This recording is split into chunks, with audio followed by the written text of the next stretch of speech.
Baik, Assalamualaikum warahmatullahi wabarakatuh.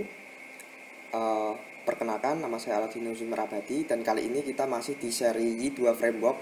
Kali ini kita akan membahas materi baru yakni tentang RESTful Web Service. Oke, langsung saja kita bahas materinya. Nah, di sini topik yang akan kita pelajari yaitu penjelasan tentang web service, kemudian tentang RESTful, pembuatan web service menggunakan RESTful di video selanjutnya ya untuk ini, dan juga untuk membuat web client dengan menggunakan RESTful.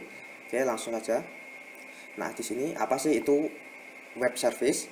Nah, web service itu adalah standar yang digunakan untuk melakukan pertukaran data. Jadi, yaitu uh, menyediakan service untuk melakukan pertukaran data ke aplikasi lain ya. Di sini antar aplikasi atau sistem, karena aplikasi yang melakukan pertukaran data bisa ditulis dengan bahasa pemrograman yang berbeda atau berjalan pada platform yang berbeda ya. Jadi intinya uh, dari sisi server itu dia memberikan layanan sehingga aplikasi lain itu dapat mengaksesnya ya, mengakses atau istilahnya melakukan pertukaran data di sini.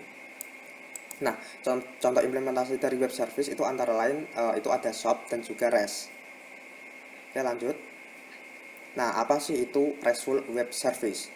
Nah, REST ini adalah representational state transfer. Jadi REST itu bukan teknologi ya yang perlu kita pahami. Jadi REST itu adalah sebuah arsitektur untuk melakukan pertukaran data dengan menggunakan protokol HTTP.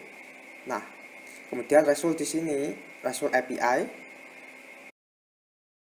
Application Programming Interface. Nah, ini memiliki 4 komponen penting, yakni ada URL design, HTTP verb, HTTP response code, dan juga format respon. Nah, ini akan kita bahas. Yang pertama yaitu ada URL design. Nah, jadi di sini yang sudah saya jelaskan sebelumnya. Jadi di dalam server itu menyediakan service REST Web Service. Jadi dia itu menyediakan untuk pertukaran data. Jadi klien nanti itu bisa mengaksesnya. Nah, caranya di sini klien dia itu melakukan HTTP request terlebih dahulu.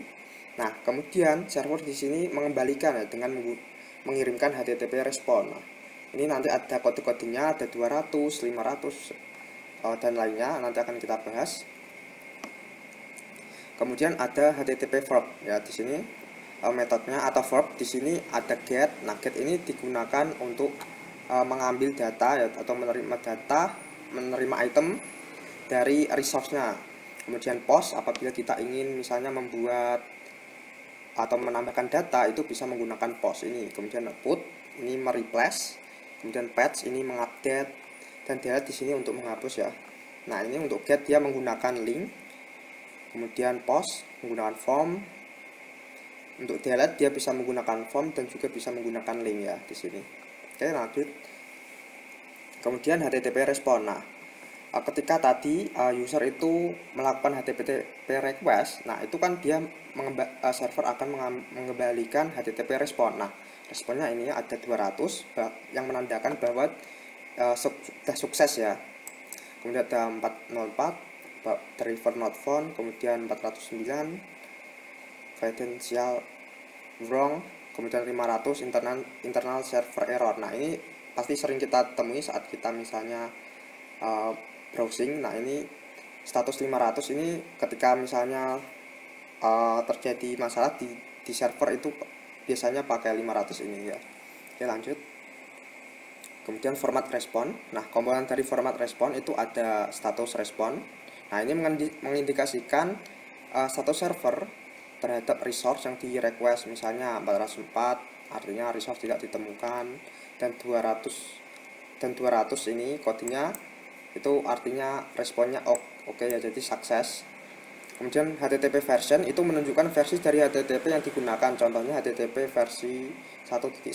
Nah, kemudian di dalam respon header itu berisi metadata untuk HTTP respon, contohnya type server, panjang konten, type konten, waktu respon, dan lain sebagainya. Nah, untuk respon body ini konten dari data yang diberikan ya. Jadi berupa misalnya HTML. Nah, itu jadi berupa konten dari data ya. Nah, keuntungan menggunakan RESTful, nah ini bahasa dan platform agnostik, kemudian lebih sederhana atau simple untuk dikembangkan ketimbang SOAP. Kemudian mudah dipelajari dan tidak bergantung pada tools, yaitu untuk RESTful, kemudian ringkas, tidak membutuhkan layar pertukaran pesan tambahan. Nah, secara desain dan filosofi itu lebih dekat dengan web. Itu untuk keuntungannya. Kemudian kelemahannya di sini itu mengasumsikan model point to point komunikasi sehingga tidak dapat digunakan untuk lingkungan komputasi terdistribusi, di mana pesan akan melalui satu atau lebih perantara. Nah, kurangnya dukungan standar ini juga kelemahan dari RESTful untuk keamanan, kebijakan, keandalan pesan dan lain sebagainya. Sehingga itu menyebabkan layanan itu mempunyai persyaratan lebih canggih, lebih sulit untuk dikembangkan. Nah, ini untuk cara pembuatan web service RESTful-nya nanti akan kita coba praktekkan. Oke, mungkin untuk video kali ini cukup sekian dari saya. Wassalamualaikum warahmatullahi wabarakatuh.